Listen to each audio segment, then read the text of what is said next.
Hey guys, and welcome back. I'm Rachel Leary, and if you're new here, this is my 7-foot primitive fish aquarium that houses gars and polypterus. And I am happy to report that after about 3 years, I am finally getting my epic beard algae to recolonize the back wall and floor of this aquarium. Now, if you're new here, this is an aquarium that I've been running for well over a decade, and it used to be fully colonized with this super long, lush black beard algae, but it disappeared suddenly about 3 years ago, and I've been gluing it back on and trying to play around with the parameters of this aquarium in order to get it to recolonize. You see, these are big fish that can move quite quickly, so I like having the visual barrier on the sides and bottom of the aquarium for them. Plus, I think it gives it a really cool, dark, and mysterious look. It houses a Cuban Gar, this one here, a Tropical Gar, which is the largest one, as well as 3 Polypterus and endlicheri, and it's planted with physidins, moss, and the absolute biggest piece of African water fern that I have ever seen. It's filtered with 2 FX5s and AC110, and then it has a large circulation pump as well. And all in all, this is a pretty easy keeping aquarium. Now, I do plan to upgrade it at some point, but I'll have to build the tank in place, which means I need to take down other tanks first in order to do so. So this is going to take some time.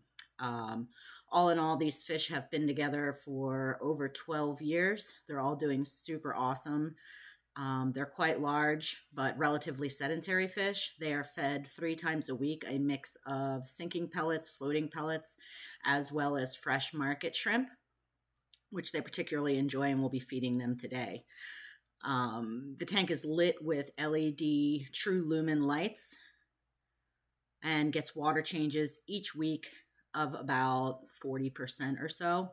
Now, one of the biggest struggles with getting this algae to recolonize is that I do large volume water changes each week, and generally speaking, blackbeard algae will often show up with a nutrient imbalance. So I had to play with my light intensity as well as my water change schedule in order to get it to recolonize this aquarium.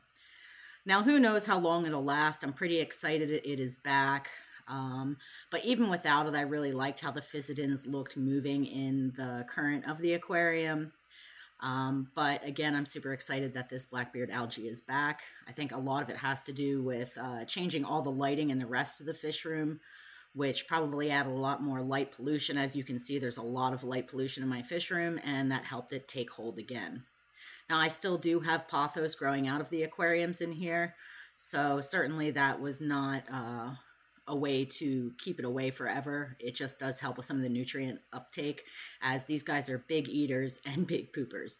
Anyway, I thought you might just enjoy some footage of them eating and hanging out in their aquarium. I hope everyone is staying safe, and I will see you in the next video.